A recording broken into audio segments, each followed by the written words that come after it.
You see this photo? Beautiful room, crisp white sheets, sunlight streaming in, modern furniture. This is what I booked. And this is what I get. The same website, same listing, same price, but somehow a completely different reality. If you've ever booked a hotel or apartment online and felt that sinking feeling when you open the door, you're not alone. And today I want to talk about why this keeps happening, what's really going on behind those perfect photos, and most importantly, how to actually protect yourself before you click that Book Now button. Let's start with what's actually happening on the other side of the camera.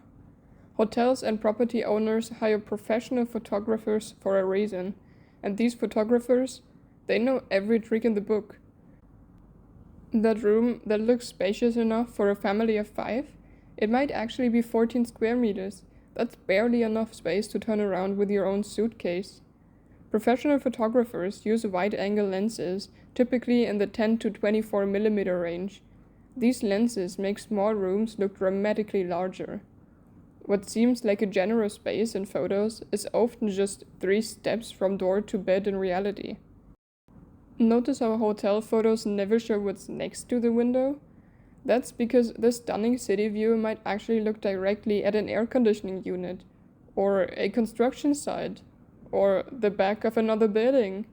They frame the shot to include the blue sky and maybe a silver of ocean, but conveniently crop out the busy highway right below, or the nightclub entrance next door. Hotels shoot their photos at golden hour with professional lighting equipment. They use HDR techniques to make rooms look brighter and more inviting. Then they boost the saturation in post-processing so everything looks fresh and vibrant. The reality, natural lighting in many hotel rooms is actually quite dim. Those bright, airy spaces often feel darker and smaller when you are actually standing in them. Here's something that shocked me when I started researching this. Many hotels use photos from when the property was newly renovated, 5, sometimes 10 years ago. The crisp furniture you see online, it's now worn and scratched. Those pristine white walls, slightly yellowed. The modern fixtures, replaced with cheaper alternatives. Let me walk you through the complaints I found over and over again when reading through thousands of reviews. This is the number one issue. Dirty rooms, stained bedsheets, hair in the bathroom, dusty surfaces.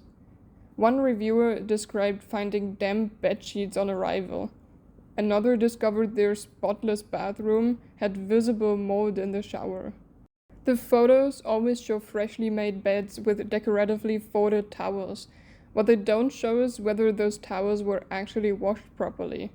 That balcony in the photos, sometimes it exists only in the premium rooms, not the standard rooms you actually booked.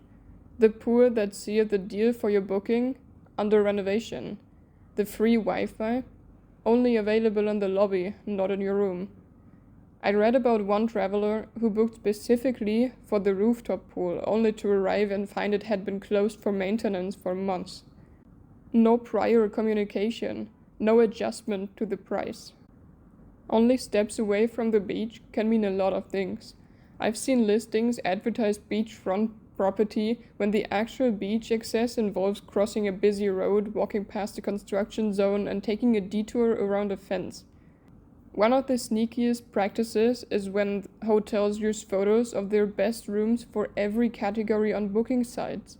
You book a standard room expecting what you saw in the photos, but those images were actually on the premier suite. Different furniture, different view, different experience entirely. I want to be fair here. This isn't always intentional deception. Booking platforms are incredibly competitive. Properties are fighting for visibility among thousands of listings. And what gets clicks? Beautiful photos. There's a statistic that properties with professional images see booking rates increase by up to 30%. So from a business perspective, investing in flattering photography makes perfect sense. The platforms themselves, Booking.com, Airbnb, Expedia, they're aggregators. They display what hotels provide. They don't have quality control teams visiting every property to verify that the photos match reality. And here's the uncomfortable truth. By the time you realize the room doesn't match the listing, you've often already checked in. Many bookings are non-refundable at that point. The hotel knows you're unlikely to leave and find something else at midnight in an unfamiliar city. The leverage isn't in your favor. This isn't about villainizing hotels. Most are trying to do honest business. But the system creates incentives that don't always align with transparency. Okay, enough about the problems. Let's talk about solutions. Before anything else, look for the square meters. This information is almost always listed in the room details.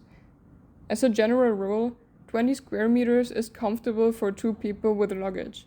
14 square meters? That's tight. Anything under 12 is basically a closet with a bed. This one detail will save you more disappointments than almost anything else. Every major booking platform allows guests to upload their own photos. These are gold. They're taken on smartphones in real lighting conditions by real people who aren't trying to sell you anything. Go to TripAdvisor, search for the property, look at the travel or photos section, not the management photos.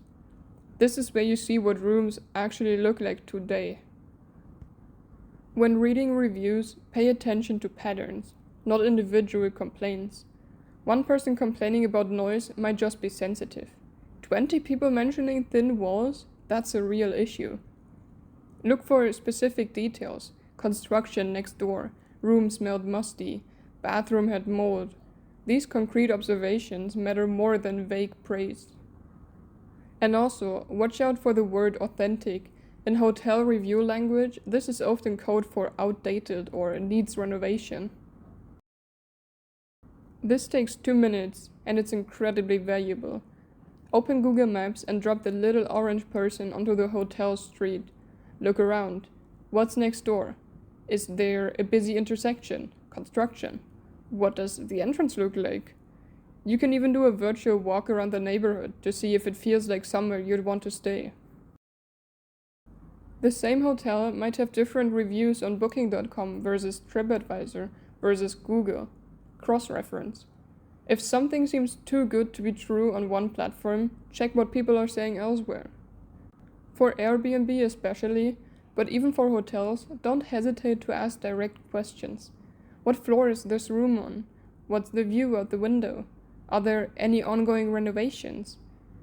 Their response, or lack of response, tells you a lot about what your stay will be like. Yes, it's often slightly more expensive to book refundable when possible, but the flexibility to cancel if you discover something concerning is worth the extra cost. Think of it as insurance. Booking directly through the hotel's website often gives you more flexibility. Many chains have price match guarantees, and you typically have more leverage if something goes wrong. Despite all the precautions, sometimes you will still end up in a disappointing room. Here's what you can do. Document everything immediately. Take photos and videos before you touch anything. This is your evidence.